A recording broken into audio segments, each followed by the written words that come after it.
Forêt. On entre ainsi en moi.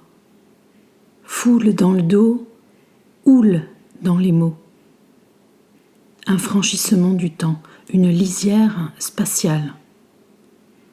On progresse et pourtant on entre toujours par effraction. Franche frontière, lente acclimatation.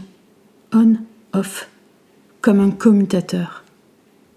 On est devant moi et soudain on est dedans. Soudain on est moi. On me cherche ou s'attend à moi parfois, mais on ne décide pas de l'instant de mon dévoilement.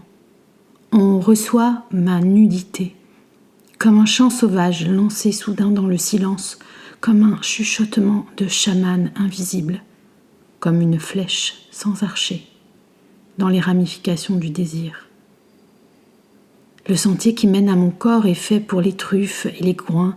C'est un chemin fraisier qui va des herbes aux futaies, qui part des grandes graminées gracieuses, graineuses, froufrou papillonnant d'un air palpable, dense, flouté, jusqu'aux vertes ombrelles, pour mener ensuite aux hampes, aux fleurs en artichaut, aux feuilles basses et rampantes, mêlées à des écharpes de feuillage laineux, agrippant les souches, puis aux écorces et aux colonnes ligneuses vertébrales, déployées tournoyeuses dans le vertige des têtes renversées. Et à présent, le sursaut de la fraîcheur. Les premiers troncs, guerriers, tartares bruns, tendant leurs tentacules traversés de grands bancs d'insectes et de rayons, de minuscules poussières, de mousse et de feuilles séchées flottant dans tous les interstices solaires comme un plancton pulsatile. Ici, l'on sait. Je suis issue des multitudes symphoniques. On me reconnaît brusquement à l'immobilité vivante de mon corps tout autour des corps, à l'humidité de mon épiderme transpirant à l'intérieur des papilles, des peaux animales qui me traversent, à l'inextricable enchevêtrement des êtres qui composent mon être, à la forme colossale d'un silence tissé vrombissant comme celui des orages, à la surprise de l'ombre architecturale, soudain rassemblée en nuées connectées et courbées, voûtées sur les têtes.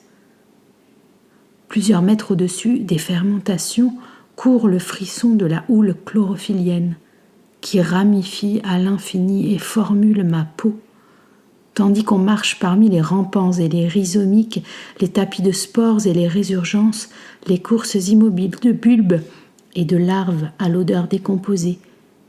D'ici, on entend le grand ressac dans la canopée, qui palpite plus bas dans tous mes organes avec le parfum de chanterelle.